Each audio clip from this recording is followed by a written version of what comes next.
Hello everyone, and welcome back. Today we're going to be playing a modded difficulty mission, and while we go through the mission, I'm going to be talking a little bit on why I don't play a ton of modded difficulties myself, but obviously all that's just my own opinion. So first let's go through the build. So to go over the build really quickly, it's not exactly optimal for modded difficulty play, mainly leaning on fire bolts to do the majority of the legwork for me, high ammo, pheromones, and then normal stuff with fire bolts. And then just taking hipster as the primary, just because it's what I'm most comfortable with. Realistically, I should probably take something more like aggressive venting drac or something else, but I'm just most comfortable with hipster, so that's what I'm going to use. Normal pickaxe, ammo for flares, my normal grappling hook, which realistically I should reconfigure for fast grapples instead of momentum, because this is less about moving heavy objects in macro game and more about getting away from the bugs that are in every corner of the map.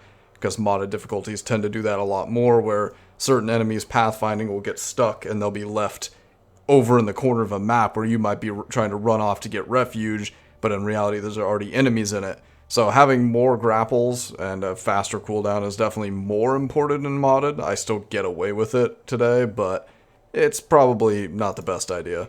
Cryo grenades, just easily my go-to whenever there's 6 or 7 breeders spawned in a map. This is all I want to have. And normal armor spec. So without further ado, let's get into it.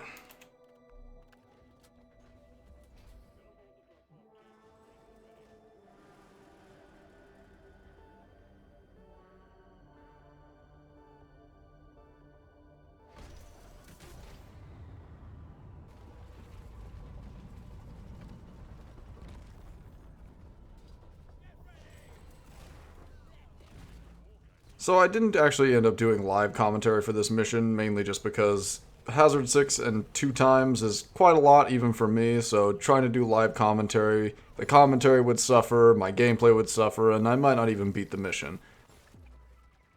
So I thought I'd do post-commentary and kind of talk at a little bit more length about my take on modded difficulties without the whole topic that I covered previously with the approval system, things like that. I just want to talk positively about modded difficulties and at least why it's not my preferred mode of play. Not inherently negatively about it, of course, just to make that clear.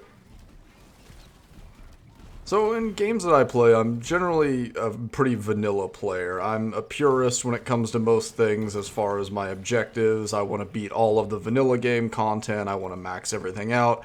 I want to do everything I possibly can, and then after I've done something like that, then I'm more interested in modded campaigns or content, custom maps, that kind of thing. DRG's kind of been an exception, as I never really have gotten bored of the quote-unquote vanilla game.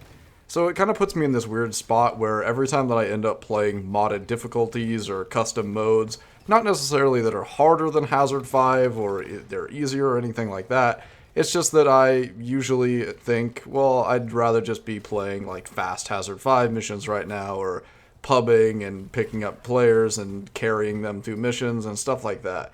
So, just kind of from my perspective, Hazard 6 and Starship Troopers and viewer spawns and stuff like that has always just not been my cup of tea personally. Like, I can do it, I can beat it, just to be clear about that, as you can see here. I've never been extremely good at them, and I'm also not a huge fan of how restrictive they are with the builds that you're able to take along in those missions.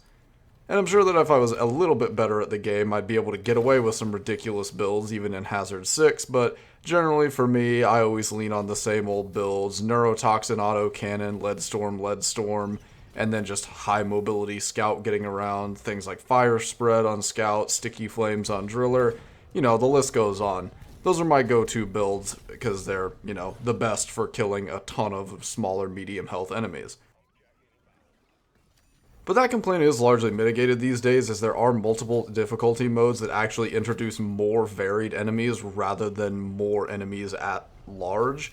Like, there's a difficulty in the custom difficulty mod that's basically Hazard 6, but a greater variety of enemies. So you'll get menaces and spitters and goo bombers and grabbers and, the list goes on. Which I'm pretty interested in, and I might actually pick that up if I'm interested in playing more modded difficulties.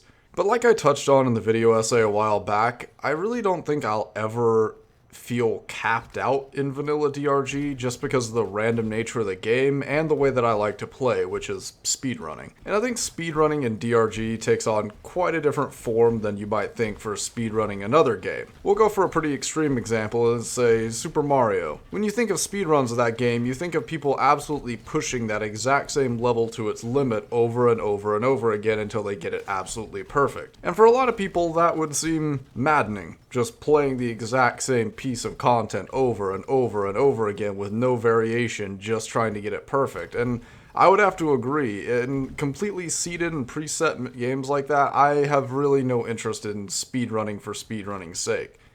I do enjoy playing those games fast if there's like an achievement or something related to it, but in general, I'm just not a speedrunner in the conventional definition. But Deep Rock kind of turns that mentality on its head by having the content be randomized every time, and the only consistent thing being your own personal skill. So this is what kind of drives me to play Deep Rock fast, and as I've been labeled in the past, a speedrunner, which I don't know if that's really the correct definition, but I'm the closest thing to it in the DRG community, so I will begrudgingly accept the moniker. I prefer speed play. I know we're basically just arguing over semantics at that point, but I think there's a big difference between speed running games and playing games quickly in random content. That's a whole nother tangent for potentially another video. Point being, the way that I like improving and making DRG harder for myself is by playing missions and the existing vanilla content faster. And there is quite a bit of challenge in not only pushing yourself to get the missions done faster, but the amount of difficult situations that you'll find yourself in because you're going fast. Sure, it's hard enough just to beat the mission a minute, 2 minutes, 3 minutes faster, but it's also about decision making. If I'm playing solo, I'll pull 4 eggs at once in a 4-egg mission and leave the mission. This can cut down mission time significantly, and in an 8-egg, pulling 4 and 4 eggs can really cut down a lot of time as well. But having the cognizance of where the eggs are, when to pull them, what order to do them in, and whether or not you should pump the brakes or step on the gas whenever you get stopped by something like a swarm on the first egg, is a lot of really interesting decision making in my opinion. So even more so than just technical skills and game knowledge, there's a lot of nuance to the way that DRG plays when intentionally playing it quickly. Because there's a lot of little variances that change your decision-making process as you go. And let me just stop myself for a moment to say that none of these are non-existent in higher difficulties. It's just that you are spending a lot more time fighting enemies. That's the point of playing higher difficulties, is there's more enemies alive. The actual macro game and the caves itself don't get any more difficult. But the thing is, the reason that I continue to play DRG and kind of push the game myself is because I enjoy solving the puzzle of the missions, which is how to complete the objective as quickly and efficiently as possible. I enjoy that component a lot more than directly fighting bugs all the time. I definitely do enjoy the combat of the game. It's the main reason I still play, but the combat is being interwoven with the overall problem solving of beating the mission. And that's why I enjoy the combat, is because it's a component of the mission completion, in that I have a loose understanding of what I'm going to do that's going to cause combat to occur in the mission, or if it's not directly related to what I'm doing, when it's going to happen. The combat itself isn't the inherent challenge of the game, it's about managing your resources, managing the fight, and managing how that's playing a role in your actual mission completion.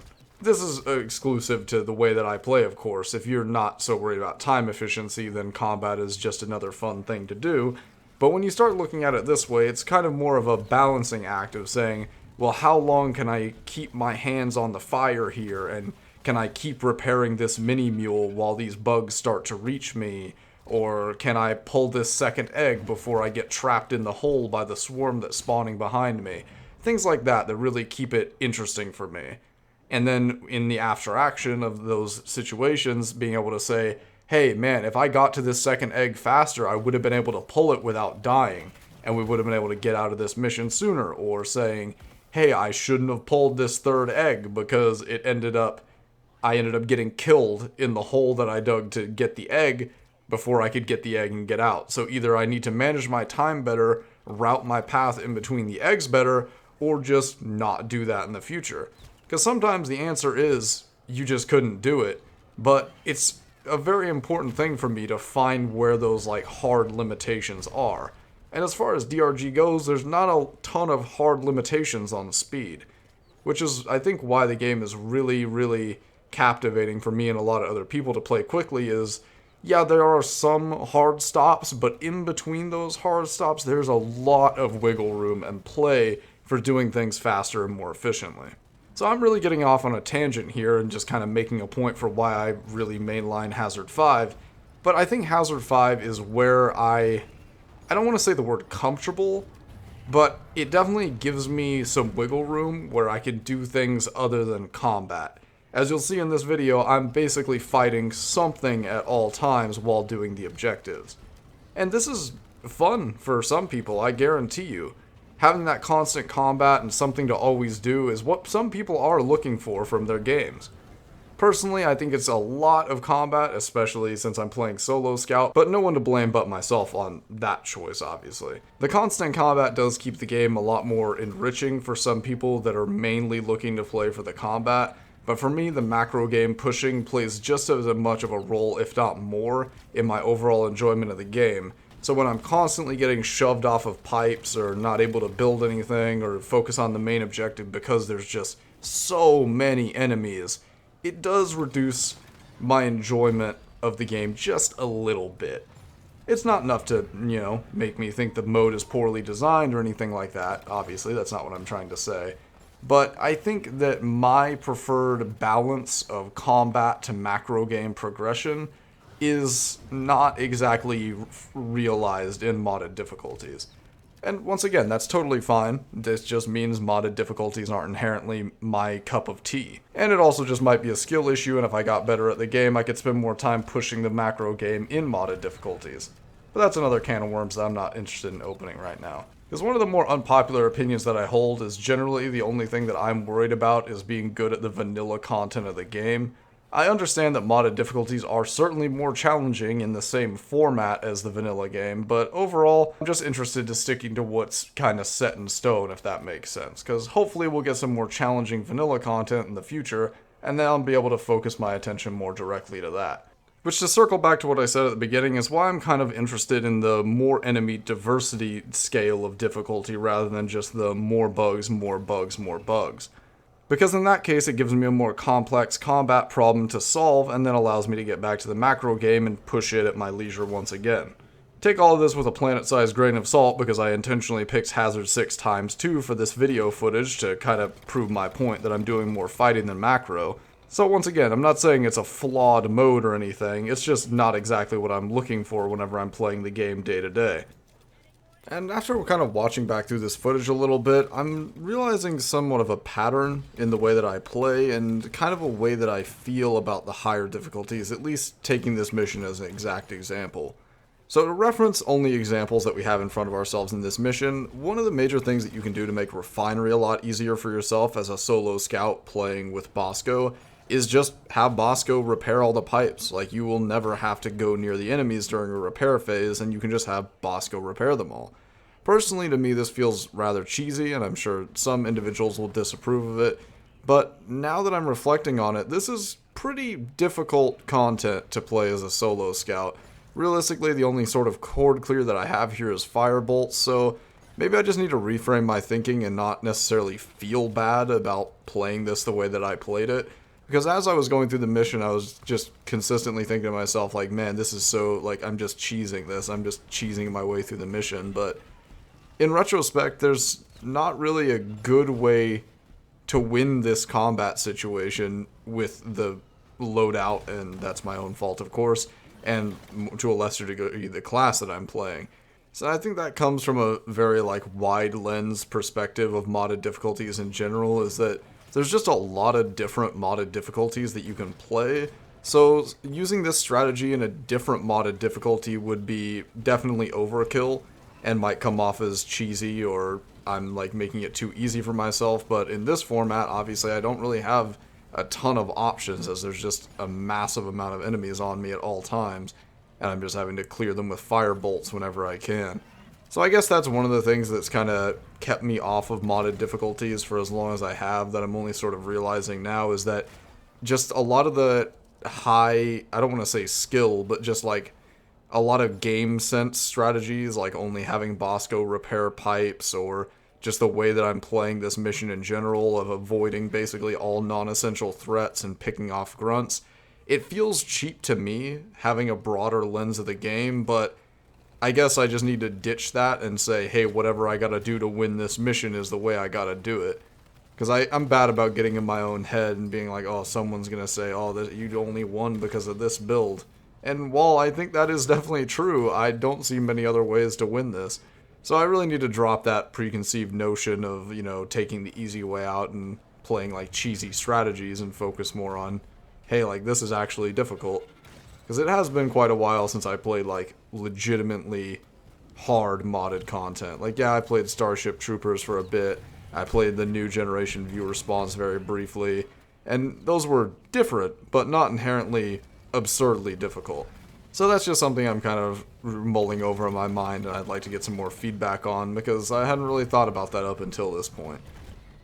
And I know I was sort of obtusely negative about modded difficulties at the beginning of this video. To kind of circle back to a more positive lensing for it, this is definitely some of the hardest content that you can play, and if this is what you're looking for, it's absolutely gonna captivate your interest, because this had me sweating a little bit. This is a pretty tricky mission. And while I'll continue to cuff the copium and say both the deaths I took in this mission weren't fair, I definitely wouldn't have taken them if I was on a lower difficulty, so there's that. But to talk about introducing higher difficulty content into the base game of DRG, this is something I want to kind of touch base on as well, as I really don't think personally that Hazard 6 is the correct way to increase the challenge of Deep Rock. I think there's a much more interesting avenue to approach it from, which is adding more modifiers to the missions, or individually increasing statistics on the bugs and kind of communicating that information to the player, like say directly ratcheting up the health of the bugs by a certain amount but leaving the attack damage, speed, and all of that alone. Sort of adding these like kind of piecemeal modifiers that maybe you could piece together and add to a mission intentionally. Say increase the bug health by 50% and make them move twice as fast and do half as much damage.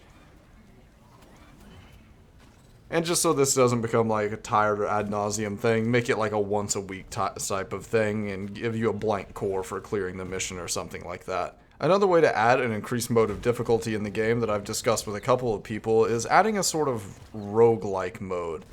Now, don't dislike just yet, hear me out. So the structuring for this would kind of be like its own assignment, except whenever you pick the mission for that assignment, it intentionally locks you into a certain unupgraded class/build.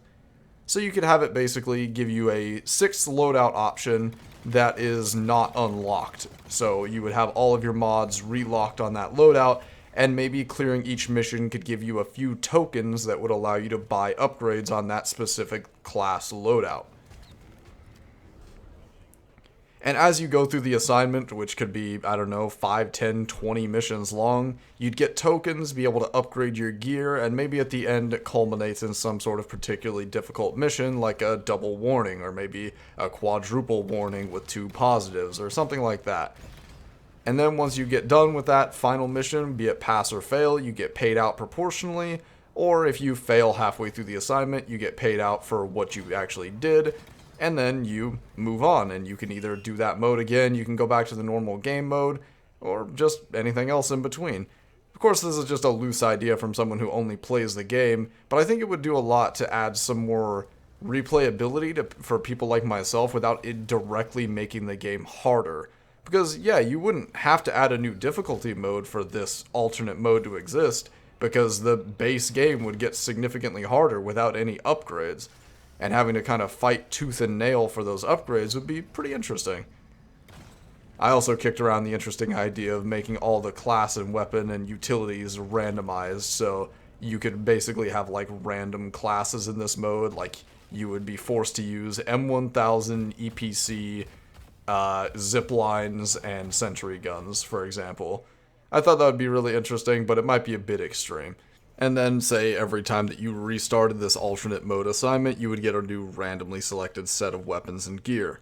And also, I forgot to mention that once you beat it or fail it, it would relock all of the gear so that each time you run through the assignment, you have to unlock and upgrade the gear again. I think this would be a good avenue to give players more overclocks, as this mode would kind of incentivize players to play with weapons that they aren't comfortable with, and I think that it would just give at least some justification to giving them a random overclock at the end, and it would make all players more well-rounded as a whole, so those random overclocks that they get would be more valuable to those players.